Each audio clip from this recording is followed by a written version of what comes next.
warahmatullahi wabarakatuh. Selamat pagi dan salam sejahtera untuk kita semua. Yang terhormat Ibu Dewi Riandari selaku Kepala SMP Negeri 107 Jakarta. Yang sama-sama kita hormati Ibu Kasiyati sebagai calon guru penggerak Angkatan 5 yang hari ini akan memberikan diseminasi kepada kita, dan Bapak Ibu guru SMP 107 Jakarta.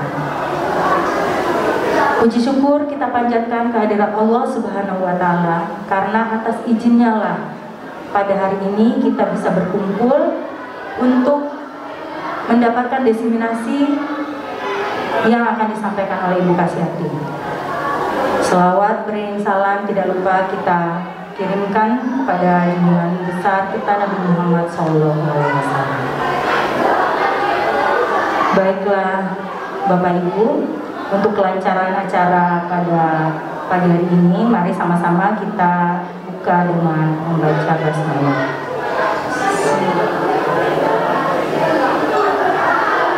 Baiklah Bapak Ibu, susunan acara hari ini yaitu yang pertama pembukaan, yang kedua sambutan yang akan disampaikan oleh Ibu Kepala Sekolah, yang ketiga diseminasi yang akan disampaikan oleh Ibu Kasiyati. Kita langsung masuk ke acara yang kedua, yaitu sambutan Ibu Kepala Sekolah SMP Negeri 107 Jakarta. Pada Ibu Dewi, dipersilakan. Assalamualaikum warahmatullahi wabarakatuh. Selamat pagi dan salam sejahtera untuk kita semua. Yang saya hormati Bapak Ibu Wakil dan staf, yang saya hormati wabil khusus Ibu Kasiyati, calon guru penggerak Angkatan 5, dan yang saya hormati Bapak Ibu guru seluruhnya yang mengikuti kegiatan ini. Alhamdulillah, puji syukur kepada Allah Subhanahu wa Ta'ala yang telah memberikan kita nikmat sehat, sehingga pada hari yang berbahagia ini kita bisa bersama-sama berada di ruangan ini dalam rangka menambah wawasan dan pengetahuan. Salawat serta salam kita aturkan kepada junjungan kita Nabi besar Muhammad SAW. Semoga kita semua selalu mendapat syafaat sampai akhir zaman. Bapak Ibu yang saya hormati, pada hari ini sangat berbahagia kita dan sangat bangga sekali bahwa salah satu di antara teman kita merupakan sumber informasi untuk kita semua, yaitu Ibu Kasiyati. Beliau hari ini akan memberikan atau mengimbaskan apa yang beliau sudah dapatkan, yaitu mengenai budaya positif. Sekali lagi terima kasih banyak Bu Kasiyati. Mudah-mudahan apa yang hari ini akan Bu Kas berikan kepada teman-teman semua akan bermanfaat untuk kita semua, terutama untuk anak-anak generasi bangsa kita, calon-calon pemimpin bangsa ini. Sekali lagi teman-teman semua tetap semangat mengikuti acara ini. Sukses untuk kita semua, sukses untuk SMP 107 dan sukses untuk anak-anak kita. Terima kasih sekali lagi Bu Kas, teman-teman tetap semangat ya. Keren teman-teman semua, hebat semua. Semoga acara ini berjalan lancar. Sekali lagi terima kasih dan kita semua mendapat berkah dari Allah Subhanahu wa Ta'ala. Terima kasih. Assalamualaikum warahmatullahi wabarakatuh. Waalaikumsalam. Baiklah Bapak Ibu, kita langsung masuk ke acara yang intinya, yaitu diseminasi budaya positif yang akan disampaikan oleh Ibu Kasiyati sebagai calon guru penggerak Angkatan 5 ya Bu Kasiyati. Oke, pada Bu Kasiyati dipersilahkan. Baiklah Bu Aira, terima kasih atas waktu yang diberikan buat saya untuk menyampaikan oleh-oleh yang sudah saya dapatkan selama saya menjadi calon guru penggerak Angkatan ke-5 ini. Terima kasih juga kepada teman-teman sejawat saya yang sudah memberikan dukungan waktunya untuk mendengarkan curhatan saya. Ya, mungkin dalam hal berbagi di sini ada ilmu yang bermanfaat yang bisa kita ambil, yang nantinya akan bisa kita gunakan di dalam dunia pendidikan, khususnya untuk anak-anak bangsa Indonesia. Sebelum menginjak ke materi, mungkin saya akan menceritakan bagaimana saya menjadi masuk sebagai calon guru penggerak. Ya, diawali sekali lagi memang perjalanannya sangat panjang sekali, diawali dengan tes di mana tes itu ada tes tertulis dengan membuat karya ilmiah, ditambah lagi ada tes-tes langsung kita praktek mengajar, yang akhirnya pada finalnya alhamdulillah saya dipercaya untuk menjadi calon guru penggerak angkatan kelima di sini. Bapak Ibu yang saya hormati, untuk kali ini saya ingin mengimbaskan, ingin menyampaikan apa yang sudah saya dapatkan selama saya sudah mempelajari modul 1. Salah satu diantaranya materi tersebut adalah mengenai budaya positif. Sebelum menginjak kepada budaya positif, mungkin alangkah baiknya kita akan belajar bagaimana pendidikan Indonesia ini akan dibawa. Mungkin Bapak Ibu masih ingat tokoh yang ada di layar tersebut. Siapakah dia? Iya, betul. Mungkin kita sebagai seorang pendidik, sebagai seorang guru, tidak asing dengan gambar tokoh tersebut, karena beliau adalah salah satu tokoh pendidikan yang mulai dari zaman sebelum kita merdeka, di zaman pergerakan, beliau sudah mengabdikan diri, jiwa dan pikirannya untuk pendidikan di Indonesia, yang akhirnya salah satu di antara yang sebagai kenang-kenangan kita setiap tanggal 2 Mei, hari kelahiran beliau, diperingati sebagai apa Bapak Ibu Guru? Iya, Hari Pendidikan Indonesia. Memang kalau kita lihat bahwa perjuangan beliau sangat panjang sekali, yang akhirnya beliau membawakan, ya, jadi dalam salah satu tulisannya di dalam buku-bukunya membawakan salah satu pandangan bahwa tujuan pendidikan adalah memajukan bangsa secara keseluruhan tanpa membeda-bedakan agama, etnis, suku, budaya, adat kebiasaan, status ekonomi, status sosial, serta didasarkan pada nilai-nilai kemerdekaan yang asasi. Ini adalah pandangan beliau yang luar biasa, yang kalau kita pelajari, kita pahami, sangat bermakna sekali kalau kita terapkan di dalam dunia pendidikan sekarang ini. Selanjutnya beliau banyak sekali juga memberikan beberapa filosofi pendidikan yang tentu saja juga bagus apabila kita mempelajarinya. Salah satu dari filosofi Ki Hajar Dewantara di sini adalah pendidikan adalah benih kebudayaan yang dapat mengantarkan murid pada budi pekerti. Ini bagi saya sangat luar biasa kalau kita terapkan. Kenapa demikian?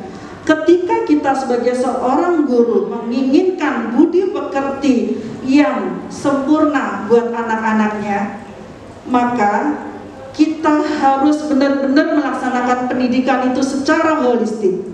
Apa itu holistik? Bahwa pendidikan itu harus dibuat dalam baik olah rasa, olah cipta, olah karsa, dan olah tenaga. Olah cipta, rasa, dan karsa yang bagus akan menghasilkan budi yang bagus juga. Olah tenaga, olah raga yang sempurna akan menghasilkan pekerti yang sempurna. Makanya di sini ketika kita mempunyai tujuan bahwa pendidikan di Indonesia ini mewujudkan budi pekerti yang sempurna, sekali lagi kita harus menjalankan pendidikan ini secara menyeluruh, baik cipta, rasa, karsa maupun tenaga. Seperti itu kalau kita lihat dari salah satu filosofi Ki Hajar Dewantara. Dan tak lain juga ada salah satu filosofi diantaranya adalah pendidikan yang menghamba pada anak. Mungkin Bapak Ibu Guru ada yang bisa membantu untuk menjelaskan apa sih pendidikan yang menghamba pada anak? Boleh Bu Satin untuk membantu menjelaskan pendidikan yang menghamba pada anak? Baik, terima kasih Ibu Kasiati atas waktunya. Menurut saya pendidikan yang menghamba pada anak itu, kita benar-benar mengerti bagaimana potensi yang ada pada anak tersebut. Karena anak-anak di sekolah kita itu bermacam-macam, beragam ya. Sehingga kita harus mengetahui antara satu dengan yang lainnya itu mempunyai perbedaan, walaupun dia berada di satu kelas yang sama. Seperti mungkin saya pernah membaca juga diibaratkan oleh Ki Hajar Dewantoro bahwa pendidik itu seperti seorang petani ya. Kalau yang pernah saya baca, mungkin nanti Bu Kasiati menambahkan juga bahwa ketika kita menanam sesuatu yang sama, misalnya saya ambil contoh menanam jagung, harapan seorang guru jagung itu akan tumbuh sama. Tetapi apa kenyataannya? Ternyata jagung tersebut ada yang tumbuh dulu, ada yang tidak tumbuh sama sekali, ada yang tumbuhnya sedang-sedang saja. Mengapa seperti itu? Inilah tugas kita. Kalau menurut saya, kita menghamba kepada anak. Ketika di dalam suatu kelas itu ada hal-hal yang tidak pas, atau seperti petani itu mungkin ada gulma-gulmanya, maka kita sebagai pendidik harus mencabut gulma-gulma itu. Jangan sampai tumbuhan yang kita tanam itu bisa mati.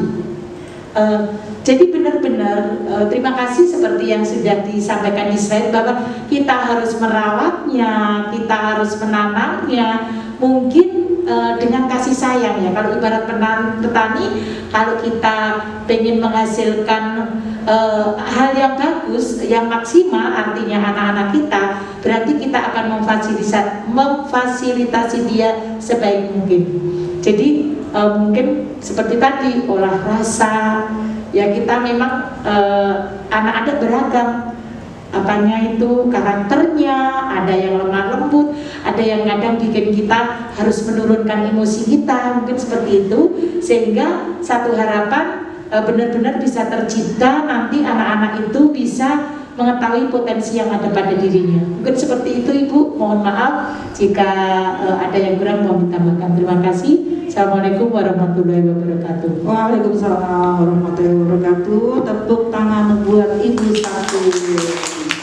Luar biasa penjelasan yang disampaikan oleh Bu Sartin, sangat lengkap sekali bahwa memang seorang guru itu ibarat petani ya. Guru adalah ibarat petani. Mengapa demikian? Ketika petani ingin menanam suatu padi, menanam padi, maka dia tidak hanya sekedar menyebar saja, terus tiba-tiba keluar itu buah padinya, tapi mereka merawat. Bagaimana kalau ada hama, dia akan semprot. Terus bagaimana dia sebelum menanam persiapkan lahan-lahannya. Itu dilakukan semuanya oleh petani. Dan ternyata guru pun juga harus demikian. Ini sangat sesuai sekali yang disampaikan oleh seorang tokoh yaitu Imam Al-Ghazali yang menyampaikan bahwa kerjanya seorang guru tidak ubahnya seperti kerjanya seorang petani yang senantiasa membuang duri serta mencabut rumput yang tumbuh di celah-celah tanamannya. Beliau menyampaikan demikian. Ini berarti apa? Sekolah diibaratkan sebagai tanah untuk bercocok tanam, sehingga pendidik, sehingga guru harus mengusahakan sekolah menjadi lingkungan yang menyenangkan, serta menjaga dan melindungi agar anak-anak terhindar dari hal-hal yang tidak baik. Itu adalah peranan seorang pendidik, demikian besarnya. Ternyata kita tidak hanya sekedar ya udah saya ngajar aja selesai, anak akan jadi pintar sendiri. Tapi kita juga tidak herannya kalau ada anak yang agak mungkin di atas rata-rata atau di bawah rata-rata, ya harus kita kita arahkan, kita tuntun seperti itu. Lalu selanjutnya salah satu tanggung jawab seorang guru juga berusaha bagaimana menciptakan suatu lingkungan positif yang terdiri dari warga sekolah yang saling mendukung, yang saling belajar, saling bekerja, sehingga tercipta kebiasaan-kebiasaan baik. Berarti apa yang harus kita siapkan? Lingkungan ini harus kita bersihkan agar apa? Karakter anak-anak ini bisa tumbuh dan berkembang. Demikian. Mungkin ada yang mau ditanyakan sampai di sini?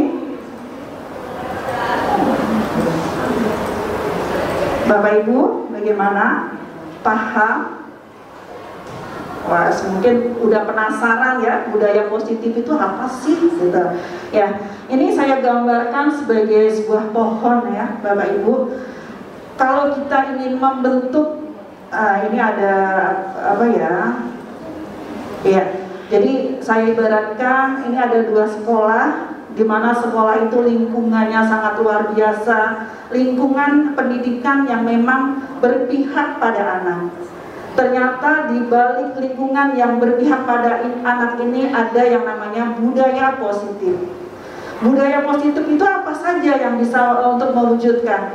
Di situ ada yang namanya disiplin positif. Bagaimana guru bisa menyampaikan teori kontrolnya, bagaimana bisa membuat keyakinan kelas, bagaimana bisa menerapkan segitiga restitusi, dan posisi-posisi guru menempatkan pada posisi yang tepat ketika anak-anak mengalami suatu hal yang memang perlu mendapat tuntunan dari kita. Ini kalau bisa kita jalankan dengan sebaik-baiknya, maka insya Allah pendidikan di Indonesia akan menjadi pendidikan yang diidam-idamkan oleh anak-anak Indonesia. Seperti itu. Ya, kita lanjutkan. Baik, Bapak Ibu Guru, mungkin sampai di sini ada yang mau bertanya? Oke, silakan Bu Linda.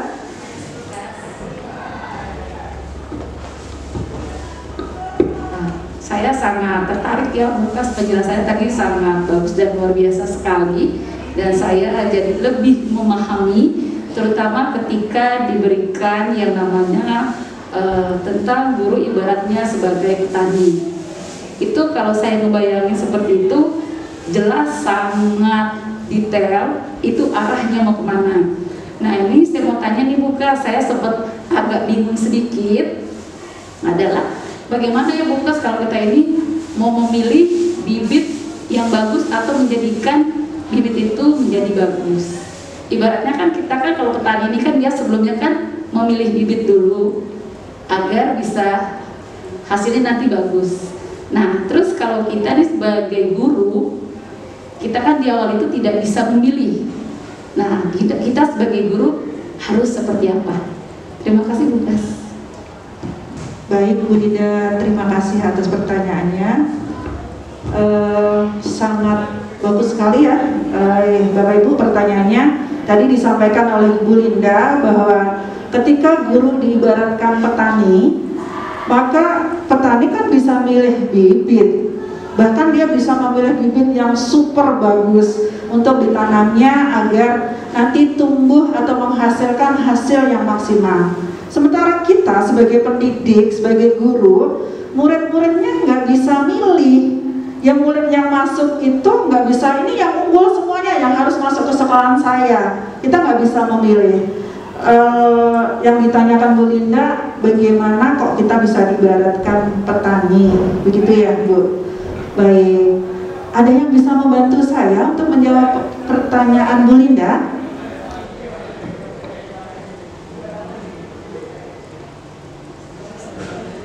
Bu Ayu mungkin bisa membantu saya. Silakan Bu. Terima kasih Bu Kasih atas waktunya. Sedikit aja ya, bagaimana kita sebagai guru harus bisa menerima anak dari semua kalangan. Tidak bisa memilih seperti petani dengan bibit-bibit unggul, tetapi kita harus tuntutan dan tanggung jawab kita, siapapun anak itu yang masuk ke sekolah kita harus terima. Itulah tanggung jawab kita sebagai guru yang dipersiapkan oleh pemerintah, bahwa guru itu adalah calon-calon yang akan melahirkan bibit-bibit unggul yang nantinya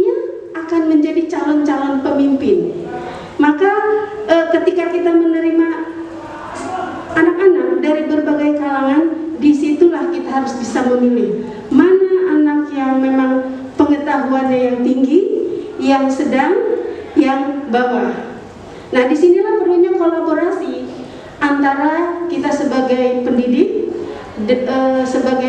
atau sebagai guru bidang studi bekerja sama dengan guru BK, supaya sama-sama bisa jalan. Ini anak mau dibawa kemana nih yang memang pengetahuannya tinggi, terus yang menengah seperti apa, yang bawah seperti apa.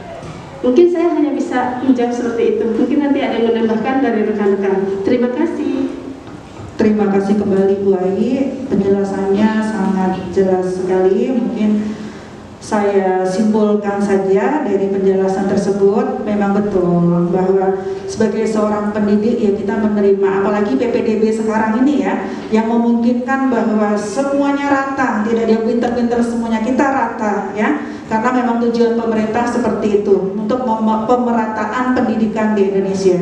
Memang kita kalau petani bisa milih ya, tapi kadang-kadang bibit unggul yang disiapkan yang dia sudah beli kadang-kadang masih ada yang gabuk. Kalau orang Jawa itu nggak mentes, akhirnya ada kegagalan di situ. Jadi ibarat seorang petani di sini bahwa di dalam memperlakukan tanaman yang ditanam tadi harus diibaratkan sebagai petani. Nggak bisa kita hanya menebar saja selesai urusannya, tetapi tugas kita sebagai seorang pendidik sama seperti petani, harus mencabut rumputnya jika ada rumput liar, harus menyayangi, kita lihat itu tanaman setiap hari, seberapa tumbuhnya, kapan ini berbuahnya. Terus kalau seandainya ada tumbuhan yang tidak bisa tinggi, dikasihlah pupuk. Jadi di sini pada saat kita sudah menyebar, tanaman itu juga nggak langsung tumbuh bareng sampai seperti yang kita harapkan. Kadang-kadang juga ada yang nggak mau tumbuh, ya makanya ada serangan hama. Kadang-kadang seperti itu. Mungkin ibarat di sini adalah ibarat merawatnya, merawat anak ibarat sebagai seorang petani. Itu saja mungkin Bu Linda yang bisa saya jelaskan. Mudah-mudahan belum puas. Kalau belum puas pasti akan mencari kepuasan di luar nanti. Ya? Boleh mungkin saya tambahkan? Boleh, silakan. Kalau menurut saya, Bu Linda, mungkin kita ibaratnya sebagai petani berarti mungkin semua anak itu kan pintar pada dasarnya. Berarti bibit yang sudah ada itu adalah udah bibit unggul, kita anggap semuanya. Nah, di bibit unggul itu walaupun anak ABK sekalipun dia sebetulnya punya kepintaran sendiri, dia punya keunggulan sendiri. Nah, disitulah kita sebagai guru, kita mencari tahu keunggulan anak itu sebenarnya apa. Kita mencari tahu mungkin apa yang bisa menghalangi keberhasilan anak yang unggul ini. Karena kita tahu banyak sekali yang kita menganggap anak-anak ABK, anak-anak yang zamannya wah ini nggak akan berhasil, ternyata justru anak-anak yang seperti itu yang berhasil. Jadi mungkin sekarang kita sebagai guru harus punya persepsi bahwa anak-anak kita ini adalah semuanya unggul. Bagaimana kita membersihkan bibit-bibit yang membuat tidak unggul itu habis, hilang. Jadi sehingga keunggulan mereka itu yang muncul semuanya. Saya rasa itu. Terima kasih. Assalamualaikum warahmatullahi wabarakatuh. Terima kasih Bu Aira. Lebih memperjelas pertanyaan yang tadi ya, mudah-mudahan bisa terjawab ya Ibu ya. Oke, alhamdulillah kalau sudah bisa terjawab. Untuk selanjutnya mungkin sudah pada ngantuk ini ya. Saya punya yang namanya permainan cobalah buka ya. Bapak Ibu guru boleh berdiri untuk melemaskan saraf kita biar nggak ngantuk. Kita akan lakukan permainan cobalah buka. Silakan Bapak Ibu mencari pasangan, masing-masing 2 saja. Ya, posisikan yang satu sebagai A, yang satu sebagai B.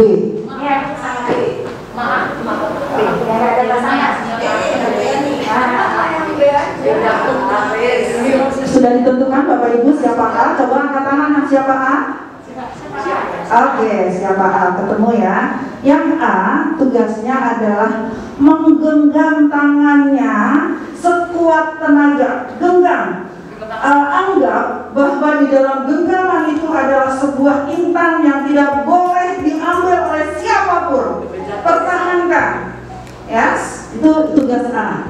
Tugas B, coba yang B tadi siapa? Oke, yang B bertugas untuk membuka tangan temannya dengan berbagai cara. Boleh menggelitik, boleh merayu, boleh berusaha agar genggaman tangannya itu temannya tadi bisa terbuka. Siap? Paham ya? Silakan dipraktekkan. Silakan Bapak Ibu, satunya dirayu. Boleh titik-titik. Titik.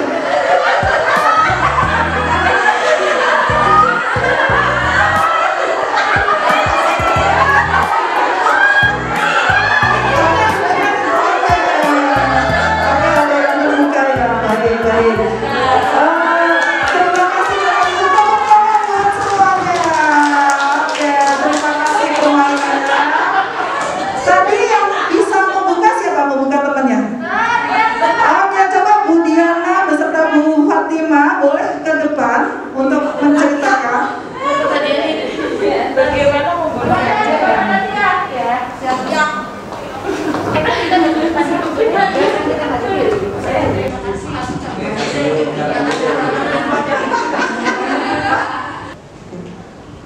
ini Bu Diana sama Bu Pat bisa membuka ya tadi. Oke.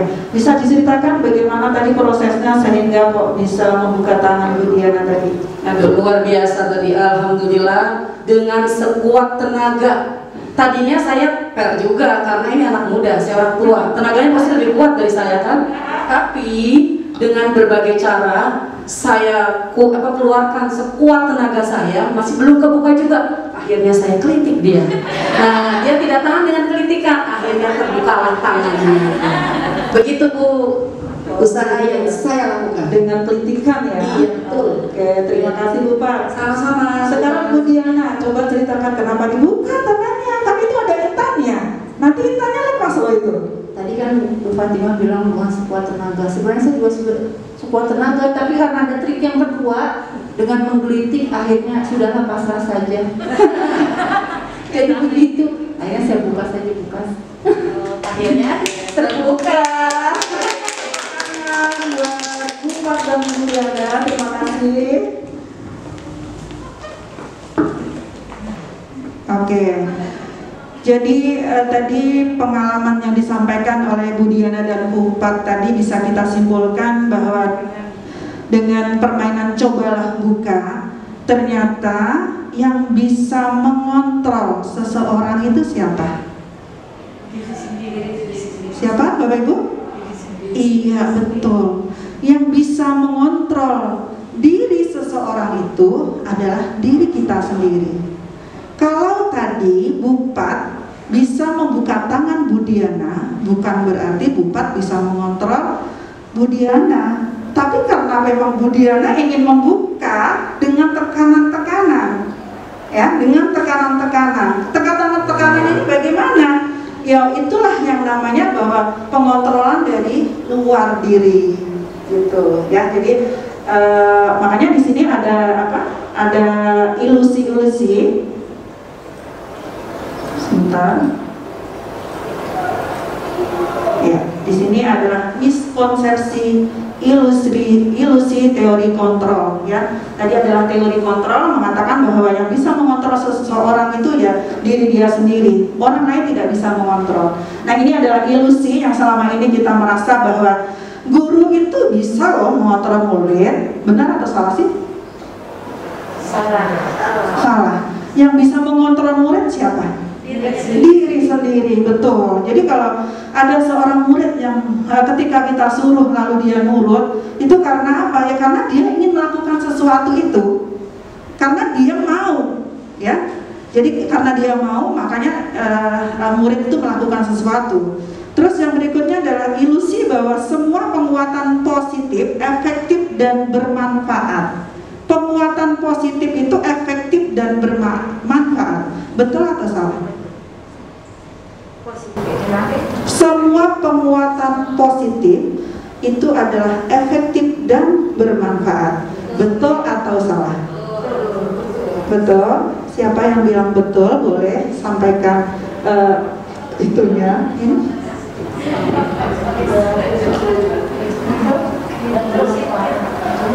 Ada Bu Aira boleh?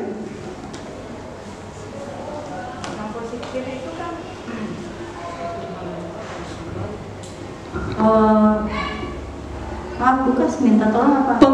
Semua penguatan positif efektif dan bermanfaat. Penguatan positif itu semuanya efektif dan bermanfaat.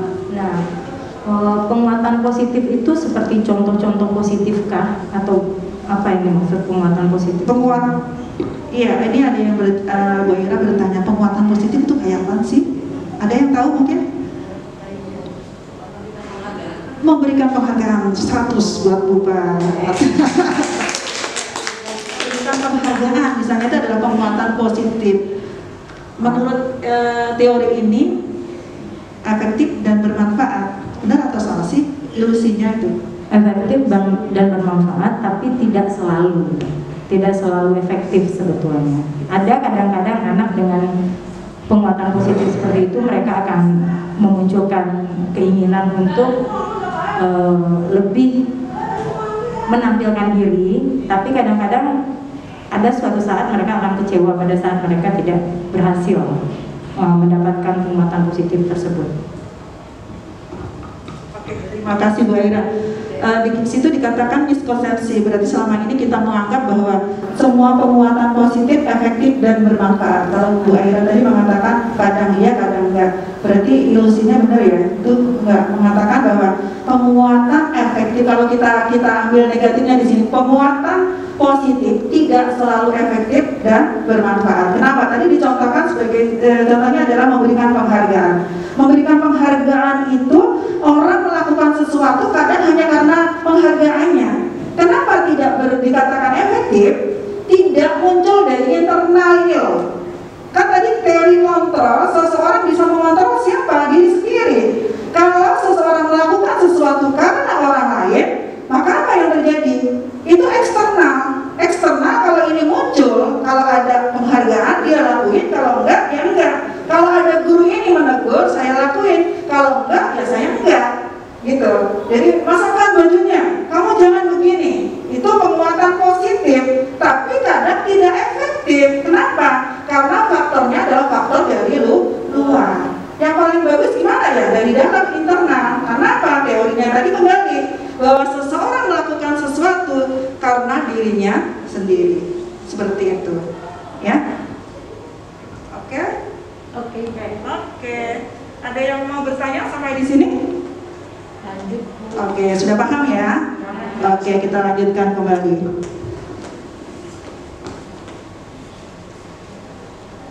Oke, silakan baca Bukas, kita mau minum dulu.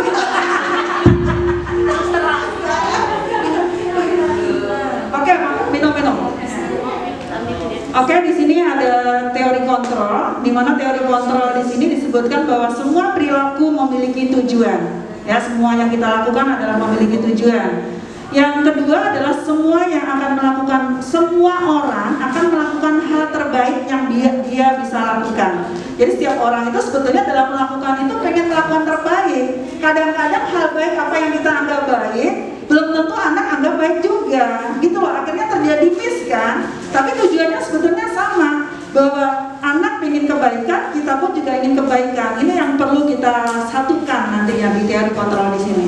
Terus yang berikutnya adalah semua orang memiliki motivasi internal. Ini yang paling bagus ya, bahwa semua orang memiliki motivasi internal. Tidak ada yang tidak, secara otomatis bahwa setiap anak sebetulnya juga memiliki motivasi.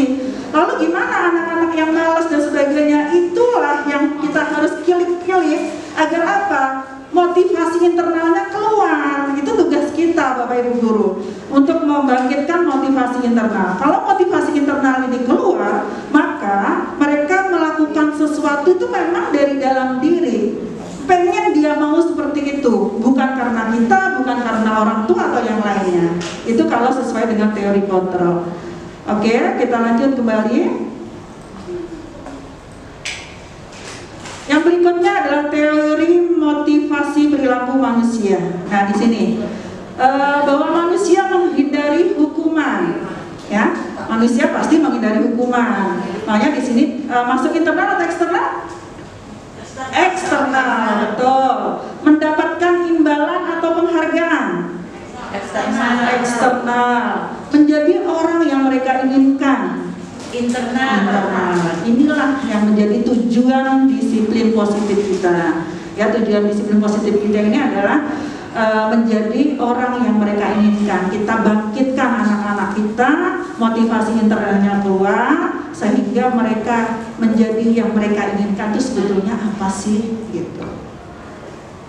Gimana Bapak Ibu? Semakin paham ya?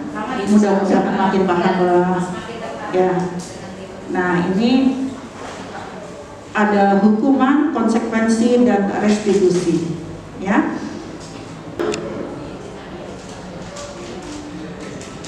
Baiklah Bapak Ibu, sekarang masuk ke hukuman dan konsekuensi. Untuk kali ini saya sudah menyiapkan permainan kuis ya. Silahkan Bapak Ibu buka link yang sudah saya kirim di grup. Lalu Bapak Ibu tinggal mengerjakan menurut Ibu sikap tersebut masuk hukuman atau konsekuensi. Oke ya, bisa dimulai.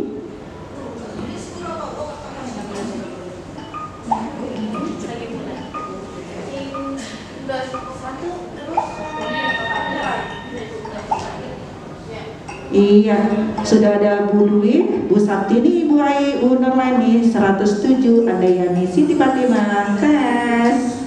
Silakan dikerjakan.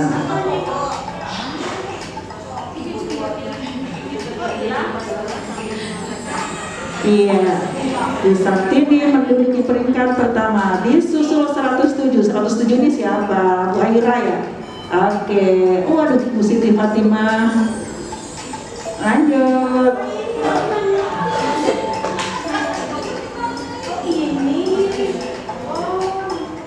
Oke.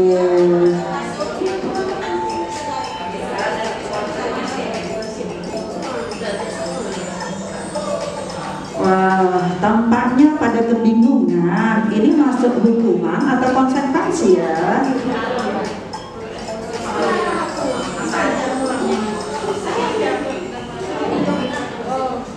Iya. Ayo Bu Sartini, nomor 1, jangan terkalahkan. Semangat. Oke.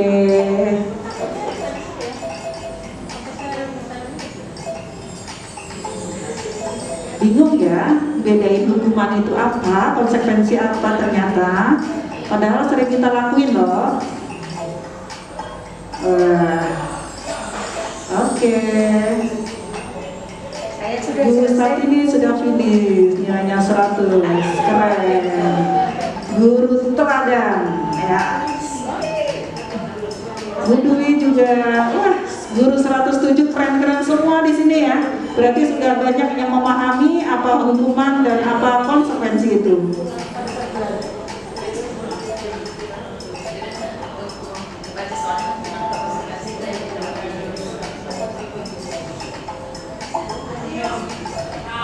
Oke, ayo semangat. Ayo Bu Linda, kejar yang lainnya.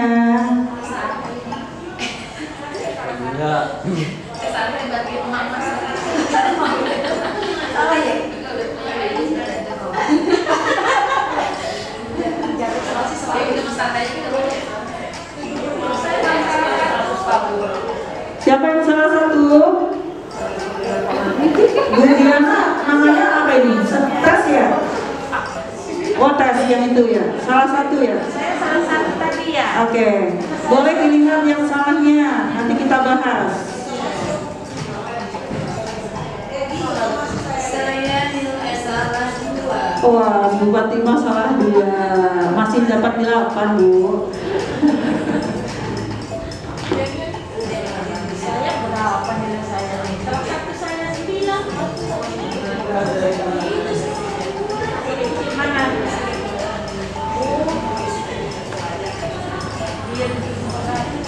Oke.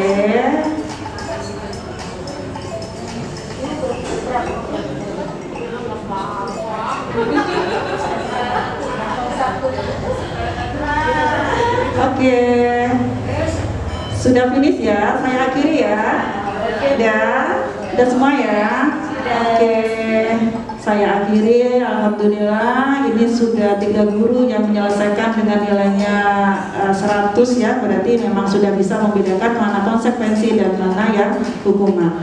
Tadi Bu Diana menyampaikan katanya ada salah satu. Yang salah yang mana Bu Diana? Tertutup, salahnya bisa dilihat lagi nggak?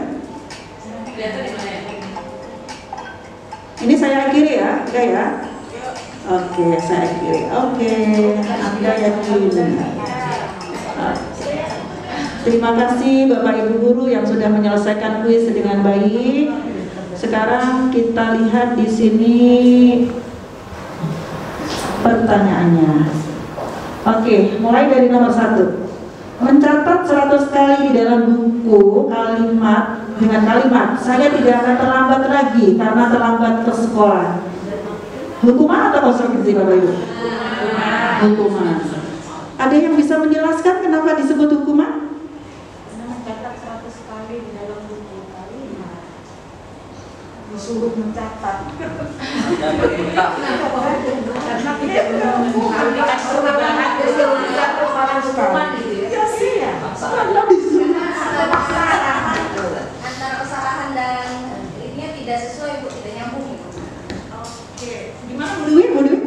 Karena antara kesalahan yang dilakukan dengan perintah yang dilakukan itu tidak nyambung. Misalkan karena menulis kesalahan terlambat disuruh menulis 100 kali, itu tidak nyambung. Oke, tepat sekali. Jadi ketika kita menyatakan bahwa itu adalah suatu hukuman, kesalahan yang dilakukan anak itu tidak sama hukumannya. Jadi anak nggak nyambung, kalau kata bilang, oh nggak nyambung banget sih orang saya terlambat masa suruh nulis gitu kan ya, itu nggak nyambung ya. Makanya dikatakan sebagai suatu hukuman. Oke, berarti sudah paham. Yang kedua, lari mengelilingi lapangan basket 2 kali karena terlambat hadir di sekolah. Hukuman atau konsekuensi? Hukuman ya. Jadi kalau saya pelajarannya pendidikan Pancasila, kalau dia terlambat lari kamu 2 kali, dia menghukum karena nggak ada hubungannya gitu ya. Terus yang berikutnya adalah membersihkan coretan yang dibuatnya di meja tulis. Kenapa disebut konsekuensi? Tanggung jawab. Betul. Jadi pada saat dia membuat coretan di meja, maka ya sudah coretan di meja itu bersihkan. Jadi sesuai di situ. Terus yang nomor 4, murid diminta untuk push up 15 kali karena tidak menggunakan masker ke sekolah. Hukuman atau konsekuensi? Oke, udah mulai serentak nih, senang saya. Menggantikan kertas tugas teman yang telah dicoret-coret. Konsekuensi. Iya, betul. Berjemur di lapangan basket pukul 12 siang karena mengobrol dengan teman. Hukuman. Mas, keren. Murid diminta bertelanjang kaki sepanjang hari karena tidak menggunakan sepatu warna hitam sesuai peraturan sekolah. Iya, hukuman. Masa nggak mau suruh telanjang kaki, kan kasihan ya. Oke, nomor 8, berdiri di depan kelas sambil mengangkat kaki 1. Zaman dulu kita ya, sekolah kita kan zaman gitu ya. Kalau nggak itu angkat kakinya, hukuman atau konsekuensi? Iya. Membersihkan tumpahan air di meja tulis karena tersenggol pada saudaranya. Iya, konsekuensi. Kehilangan 10 menit jam istirahat untuk mengerjakan tugas karena terlambat datang dan tertinggal pelajaran. Konsekuensi. Jadi ketika dia terlambat, secara otomatis dia akan kehilangan waktu dan dia akan ketinggalan pelajaran. Ya, saya kira untuk hukuman dan konsekuensi sudah Bapak Ibu pahami. Sekarang kembali lagi di sini. Untuk di sini disebutkan terencana, disepakati, sudah dibahas, disetujui. Ini masuk hukuman atau konsekuensi Bapak Ibu? Terencana atau sudah disepakati, sudah dibahas, murid dibuat nyaman dalam waktu pendek, sudah yang umumnya dapat diukur. Konsekuensi. Ya, jadi kalau di dalam teori itu hukuman ini dia dikatakan negatif ya. Kalau yang konsekuensi dan restitusi itu gagal positif ya, kegagalan tapi dalam hal positif gitu. Oke, ada yang mau ditanyakan Bapak Ibu di sini? Nggak ada ya, sudah paham ya. Dilanjut di sini adalah dihukum oleh penghargaan. Tadi sudah kita senggol-senggol sedikit bahwa penghargaan ternyata tidak selamanya itu membuat kebaikan. Bahkan di sini ada judul dihukum oleh penghargaan. Kenapa demikian? Karena dengan memberikan penghargaan itu adalah pengaruhnya hanya jangka pendek saja. Ya, dalam jangka pendek mungkin dia akan mempunyai semangat, jangka panjang itu belum tentu. Terus penghargaan tidak bersifat efektif. Penghargaan merusak hubungan. Hubungan siapa?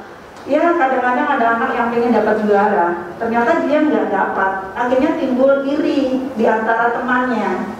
Nah itulah yang dikatakan bisa merusak hubungan. Bahkan ada anak yang tidak mendapatkan predikat, dia baik, dapat juara, akhirnya dia merasa tersiksa. Bahkan mungkin orang tuanya ngomel terus tuh sampai rumah. Gitu. Itu yang disebut merusak hubungan. Penghargaan mengurangi ketepatan, penghargaan menurunkan kualitas, penghargaan mematikan kreativitas, penghargaan itu menghukum. Wah, padahal yang kita udah baik ya, menghargai, tapi ternyata dikategorikan sebagai hukuman. Ya, oke. Ada yang mau diperjelas lagi mungkin? Pas ya, alhamdulillah. Yang berikutnya adalah keyakinan kelas. Nah, ini yang mungkin kemarin kita sudah praktekkan ya, Bu Sakti di kelas 71 untuk menerapkan yang namanya keyakinan kelas. Kenapa sih keyakinan kelas? Mengapa tidak peraturan kelas saja? Disebutkan di situ bahwa mungkin kita terbiasa dengan menyebutkan bahwa peraturan. Nah sekarang kita ubah peraturan-peraturan itu menjadi sebuah keyakinan. Kenapa demikian? Yang namanya keyakinan itu timbul dari motivasi intrinsik. Tadi kan kita bilang bahwa anak itu semua mempunyai motivasi intrinsik. Itu yang kita kuatkan kembali. Kenapa kamu pengen kelas kamu bersih? Dia akan mengatakan kalau kelas bersih nyaman Bu dalam belajar. Kita kuatkan di situ keyakinan dia. Bukan peraturan bahwa tidak boleh membuang sampah. Itu kalimat negatif kita hindarkan. Jadi kata tidak itu sebaiknya kita arahkan kepada kalimat-kalimat yang positif. Terus yang berikutnya kenapa kok keyakinan? Karena kembali ke nilai-nilai.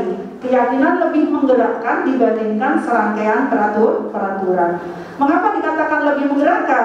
Karena dengan keyakinan ini yang muncul dari nilai intrinsik dari diri siswa, secara otomatis kapan saja, di mana saja dia berada, keyakinan itu akan dibawanya terus. Kalau peraturan hanya berlaku di saat mereka ada. Peraturan sekolah SMP 107 dia patuhi pada saat di SMP 107. Tapi kalau keyakinan itu akan dibawa di mana saja di lingkungan mereka berada.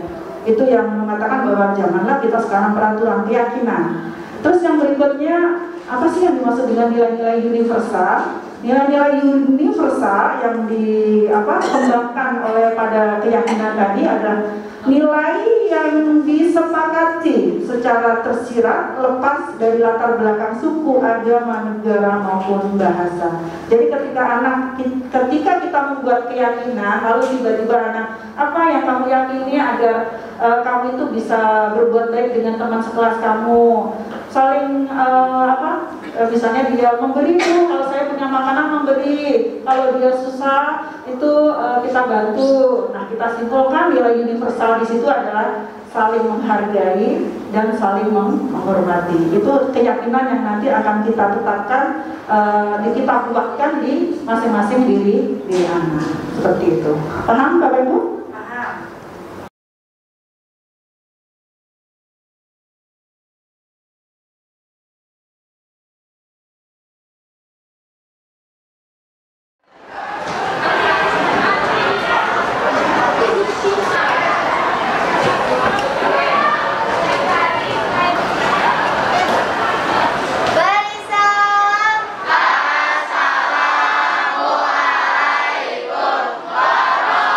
Assalamualaikum warahmatullahi warahmatullahi wabarakatuh. Selamat pagi semuanya. Pagi.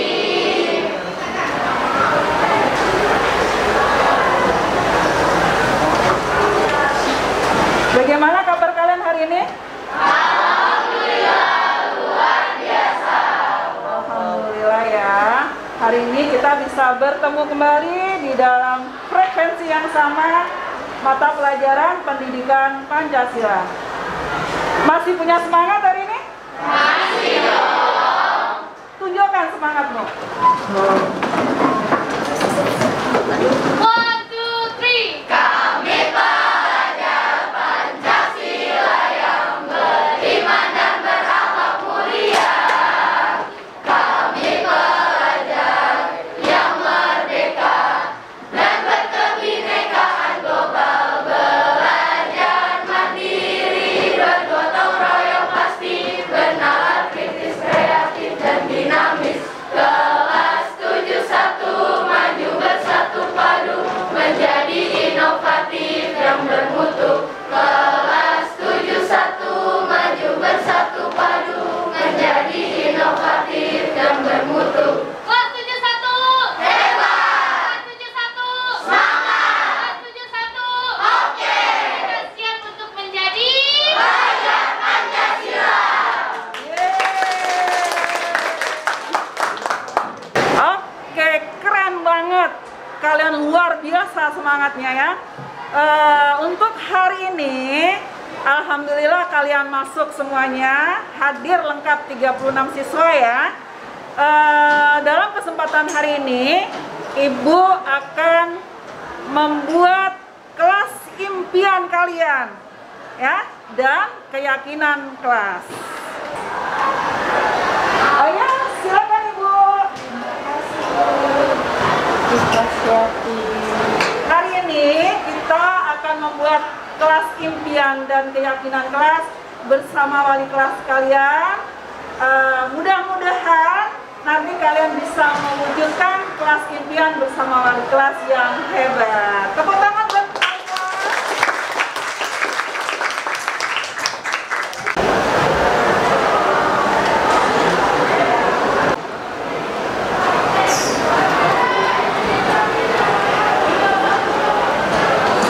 Terima kasih Bu Satin yang hari ini bisa hadir mendampingi putra-putrinya di dalam membuat kelas impian. Bu, saya Ratu izin nanya, kelas impian itu apa sih? Oke, keren pertanyaannya. Ibu akan berusaha menjawab yang dimaksud dari pertanyaan si Ratu tadi ya.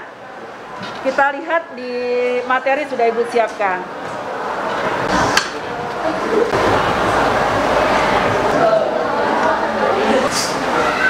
Oke, pertanyaan Ratu, apa yang dimaksud dengan kelas impian? Mungkin bisa Ibu jelaskan demikian.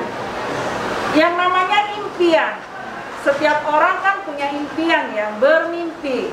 Bermimpi tentang kelas apa yang kamu idamkan sekarang ini. Jadi, bentuk yang kalian harapkan dari kelas kalian itu berupa apa saja. Itu yang namanya kelas impian. Yang berikutnya ada yang namanya keyakinan kelas. Apa itu yang dimaksud dengan keyakinan kelas? Keyakinan kelas itu adalah cara-cara untuk mewujudkan kelas impian kalian tadi. Jadi wujudkan dalam berupa keyakinan kelas. Kalau di sini dijelaskan bahwa keyakinan kelas merupakan sesuatu yang dapat diterapkan di lingkungan kelas kalian. Ya. Contohnya berupa apa? Nah, mungkin Ibu bisa berikan contoh di sini. Ini adalah contoh dari kelas impian sekolah lain, ya, kelas lain yang mengatakan bahwa di sini saya akan saling menghargai, ya, berarti keyakinan bahwa kelas kalian dengan menghargai itu akan bisa mewujudkan kelas yang kalian impikan tadi. Demikian Ratu yang bisa Ibu jelaskan, bagaimana? Baik Bu, terima kasih. Kalau kalian sudah jelas, berarti kita akan mulai membuat kelas impian untuk kelas 71. Apa saja yang harus kalian lakukan? Yang pertama adalah tulis dan gambarkan kelas impian kalian. Yang kedua adalah keyakinan apa yang bisa kalian lakukan untuk mewujudkan kelas impian kalian tadi. Nah, untuk itu Ibu akan membagikan sticky note ini untuk masing-masing anak. Silahkan untuk satu sticky note kalian tulis kelas impian kalian, ya. Terus yang berikutnya, sticky note yang berikutnya kalian tulis keyakinan kelas kalian, ya. Oke. Silakan dituliskan sesuai dengan apa yang kalian idam-idamkan. Kalian ya. Hah? Biru. Iya. Bu, boleh saya hitam dua-duanya, Bu.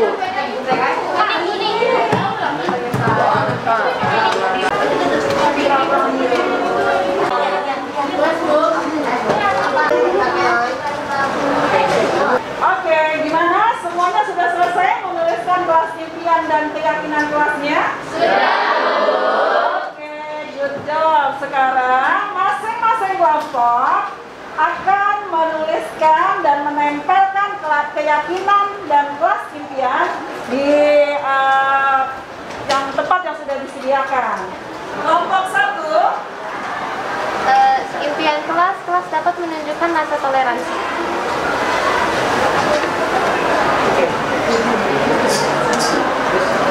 Keyakinan kelas saling menghargai agama satu sama lain.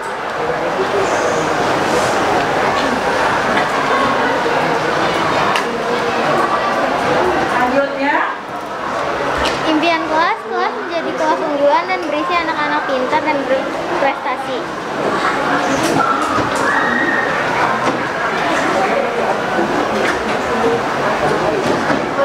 Keyakinan kelas seluruh murid di kelas rajin belajar dan selalu mendengarkan guru yang sedang mengajar.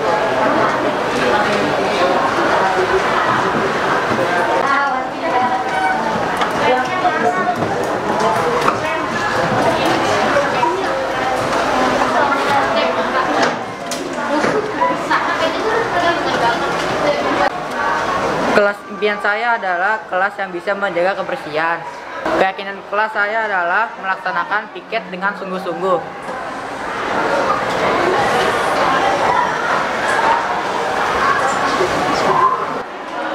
kalian sudah selesai membuat kelas impian dan keyakinan kelas, dan Ibu sudah merangkum di sini mulai dari beberapa kelompok. Ya, di sini ada beberapa kelompok yang sudah ditampilkan. Ada kelompok 4 seperti ini. Terus ini adalah hasil dari kelompok 5. Ya, kalian bisa lihat dan bisa baca kelas impian dan keyakinannya. Dan ini adalah kelompok terakhir, kelompok 6, kelas impian dan keyakinan kelas. Setelah dilihat di sini, kita akan membuat suatu kesimpulan apa yang harus kalian yakini di dalam kelas ini, mulai dari hasil kelompok 1, kelompok 2 sampai dengan kelompok 6. Ya, kesepakatan itu nanti akan kalian buat hasil kesepakatannya dalam bentuk poster. Ya, dalam bentuk poster, gambarkan seindah mungkin impian apa yang akan ingin kalian wujudkan. Ya, nah, beserta keyakinan-keyakinan tuliskan di dalam poster tersebut. Bagaimana, paham semuanya? Oke, silakan dilanjutkan dengan membuat poster di masing-masing kelompok. Selamat berimajinasi tentang kelas impian. Gitu ya.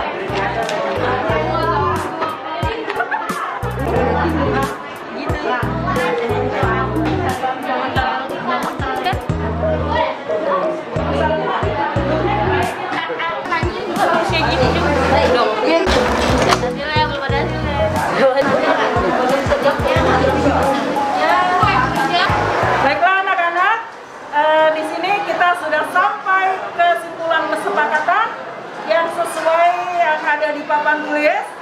Kesepakatan-sepakatan itulah yang harus kita jalani dan kita yakini dengan menjalankan kesepakatan itu maka akan terwujud kelas impian kalian.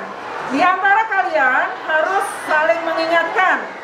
Ketika nanti ada teman kalian, ada yang tidak melakukan keyakinan tersebut, maka yang lain saling mengingatkan agar segera terwujud kelas impian yang kalian angan-angankan. Gimana, paham? Baiklah, mungkin itu saja yang bisa Ibu sampaikan di dalam membuat kelas impian dan kelas keyakinan. Selanjutnya Ibu akhiri. Assalamualaikum warahmatullahi wabarakatuh. Waalaikumsalam warahmatullahi wabarakatuh. Tetap semangat. Oke, kita lanjut ya. Selanjutnya kita akan membahas mengenai kebutuhan dasar manusia.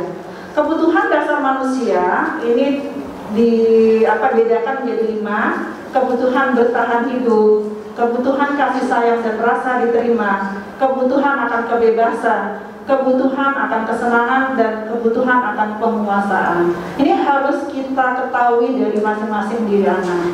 Mungkin kemarin saya sempat menceritakan ketika saya membuat suatu video yang menceritakan membuat segitiga restitusi. Di sini letaknya. Ketika kita mengetahui bahwa kebutuhan dasar anak yang mana yang belum kita penuhi, maka disitulah kita sebagai seorang pendidik akan menuntut untuk memenuhi kebutuhan dasar mereka. Jadi pada saat anak itu berbuat usil di kelasnya, kenapa sih dia berbuat usil? Kalau kita misalnya larang dengan diam kamu, kalau tidak keluar, itu masuk hukuman atau konsekuensi, Bu? Kalau kamu diam, keluar kamu dari kelas ini, hukuman atau apa?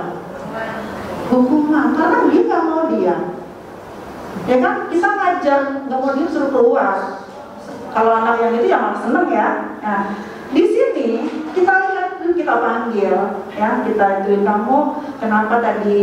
Jadi kita pakai segitiga restitusi kebutuhan apa yang dia ingin lakukan. Kadang-kadang dia pengen diperhatiin. Kadang-kadang di rumah itu mereka tadi belum makan, terus akhirnya perutnya lapar, terus akhirnya dia usil. Kalau temennya usil dia senang banget, gitu kan? Kenapa? Ya karena dia dalam kondisi apa? Oleng. Ya, oleh karena perutnya tidak terpenuhi. Yaitu kalau kita mengetahui hal-hal ini akan lebih memudahkan kita untuk menyelesaikan masalah-masalah yang dihadapi oleh anak. Seperti itu. Kita lanjut kembali. Di sini posisi kontrol. Nah, di sini adalah kita ya, yang dimaksud posisi kontrol siapa sebagai seorang pendidik. Seorang guru bisa menjadi posisi kontrol sebagai penghukum yang tadi kita bilang. Kalau kamu nggak mau dia keluar, hukum anak tidak sesuai dengan apa yang dia lakukan. Terus membuat rasa bersalah. Membuat rasa bersalah itu bagaimana? Kadang-kadang kita santai menyebutkan, ya udahlah kamu kalau nggak mau mengikuti peraturan ibu, kamu tadi belum kerjain, sekarang kamu nggak boleh istirahat, kerjainnya di kelas sendiri sampai kamu selesai. Itu akhirnya membuat mereka merasa bersalah. Terus ada sebagai teman itu gimana? Aduh, si Hafiz, kamu itu kenapa sih nggak kasihan sama ibu? Ibu tuh sudah lelah dong, tolong kasihan ibu. Itu sebagai teman. Jadi kata-kata itu ada semuanya Bapak Ibu. Sebagai pemantau ini bahwa kita kesalahan-kesalahan anak kita kasih tahu apa yang harus dia lakukan, terus dipantau sampai dia berubah. Yang berikutnya adalah mandiri, ya. Mandiri di sini berarti bahwa seorang anak bisa menyelesaikan masalahnya dengan sendiri dengan bantuan restitusi, gitu, ya. Oke, kita lanjutkan.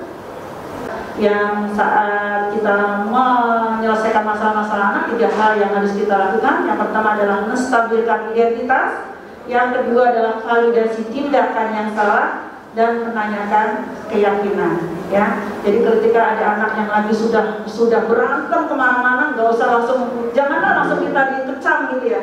Kita dinginkan dulu, stabilkan. identitas mereka stabilkan, ya. Dengan kata-kata nggak perlu kita harus teriak-teriak, ya kan?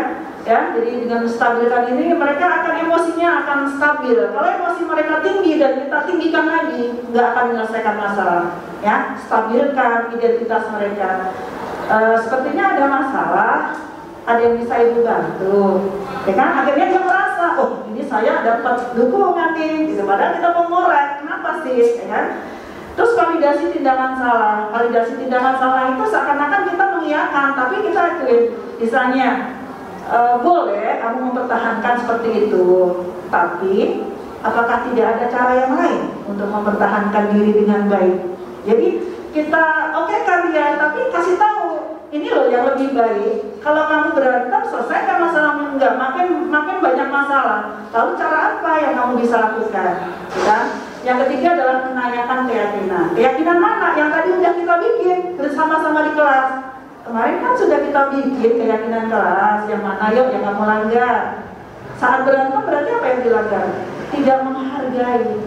Nah, kalau sudah melanggar itu apa yang harus kamu lakukan? Kembalikan keyakinan kamu. Akhirnya apa akibatnya? Nah, kita balikan seperti itu. Itu adalah pelaksanaan segitiga restitusi. Ya. Oke, mungkin sampai di sini ada yang mau ditanyakan?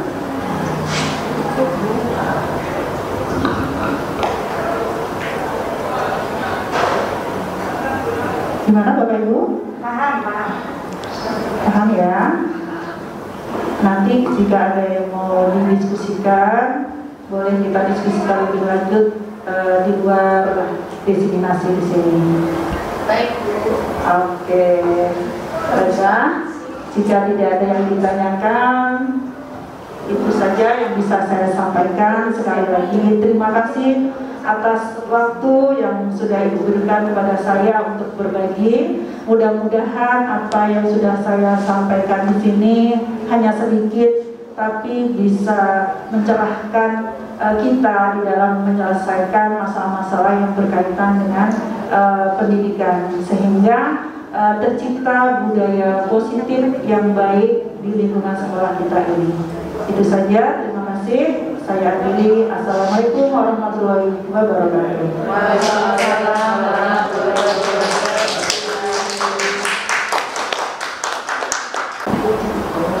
Terima kasih Bu Kasiati atas diseminasi budaya positif yang luar biasa, membuka wawasan kita ya, bagaimana kita bisa sebaiknya bersikap terhadap anak. Dan memang sebetulnya selama ini melihat anak-anak tiba-tiba berantem di kelas, kita langsung ikutan emosi. Dan alhamdulillah melalui diseminasi ini kita mendapat pencerahan. Terima kasih banyak Bu Kas. Baiklah teman-teman, Bapak Ibu semua, dengan berakhirnya paparan diseminasi budaya positif yang sudah disampaikan oleh Ibu Kasiati baru saja disampaikan, berarti berakhir pula acara kita pada hari ini. Saya sebagai pembawa acara mohon maaf kalau seandainya dalam penyampaian banyak hal-hal yang kurang berkenan. Untuk mengakhiri kegiatan ini, mari sama-sama kita baca hamdalah. Alhamdulillah. Wabillahi taufiq wal hidayah. Wassalamualaikum warahmatullahi wabarakatuh.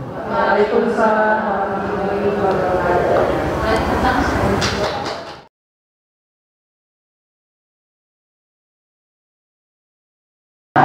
Saya Ratu dari kelas 71 akan menyampaikan kesan saya setelah membuat keyakinan kelas dan kesepakatan kelas secara bersama.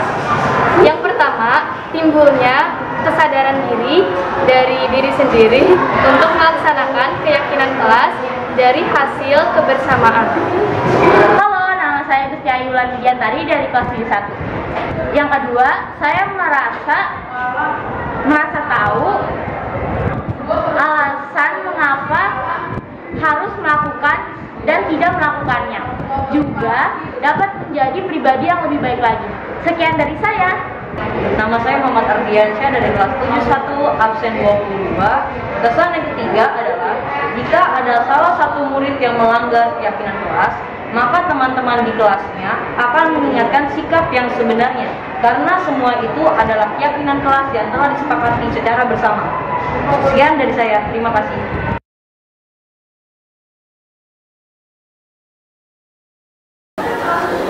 Setelah melakukan aksi nyata ini, perasaan saya sangat lega dan tentu saja sangat bersyukur. Kenapa demikian? Yang pertama adalah bahwa saya sudah menyelesaikan tugas ini dengan baik. Yang kedua, rasa syukur saya bahwa saya masih diberikan kesempatan untuk melakukan perubahan. Saya masih bisa memperbaiki sikap-sikap yang kurang tepat pada saat mengajar. Modul budaya positif ini memberikan pengalaman yang sangat luar biasa. Yang selama ini saya menganggap bahwa mendisiplinkan anak melalui aturan dan hukuman adalah sangat tepat, ternyata justru malah sebaliknya.